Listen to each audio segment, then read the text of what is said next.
ചില വ്യക്തികൾ ചില സ്ഥലങ്ങളിൽ വന്നു കഴിഞ്ഞാണ്ടല്ലോ അവിടെ വഴക്കും പിണക്കും ഉണ്ടാകും. അതുകൊണ്ട് നമ്മൾ പ്രാർത്ഥിക്കും, വരരുത് ദൈവമേ, വരാതിരുന്ന സന്തോഷമായി നമ്മൾ പ്രാർത്ഥിക്കും.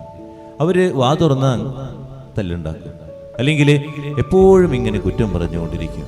നമ്മൾ എത്ര പേരെ ഇങ്ങനെ വഴക്ക് ഓടിച്ചിട്ടുണ്ട് എന്ന് ചിന്തിച്ചു നോക്കാം. എത്ര പേരെ മിണ്ടാതിരുത്തിയിട്ടുണ്ടെന്ന് നമ്മൾ ചിന്തിച്ചു നോക്കാം. നമ്മുടെ സാന്നിധ്യം കൂട്ടായ്മകൾ ഉണ്ടാക്കുന്നതാണോ, അല്ലെങ്കിൽ നമ്മുടെ സാന്നിധ്യം സ്നേഹം പകർന്നു നൽകുന്നതാണോ, അല്ലെങ്കിൽ തല്ലുകൂടിക്കുന്നതാണോ? യേശു പറയുന്നത് നിങ്ങൾ എന്നെ പോലെ സ്നേഹിക്കാനാണ് പറയുന്നത്.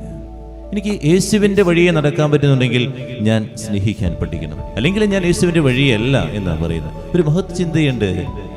നമുക്ക് മനുഷ്യർക്ക് വേണമെങ്കിൽ പക്ഷികളെ പോലെ പറക്കാൻ പഠിക്കാം, അതുപോലെ മീനുകളെ പോലെ നീന്താൻ പഠിക്കാം.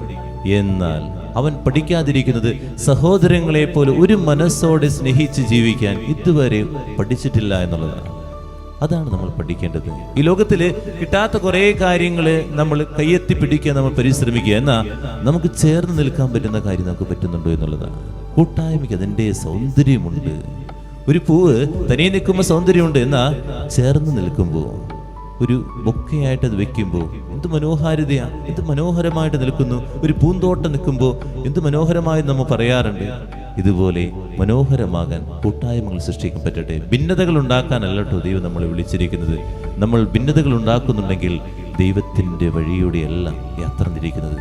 ആ സ്വഭാവം, ആ കുറ്റപ്പെടുത്തുന്ന ഒരു മനസ്സ് ഇതിൽ നിന്ന് എടുത്തു മാറ്റാൻ പ്രാർത്ഥിക്കുക.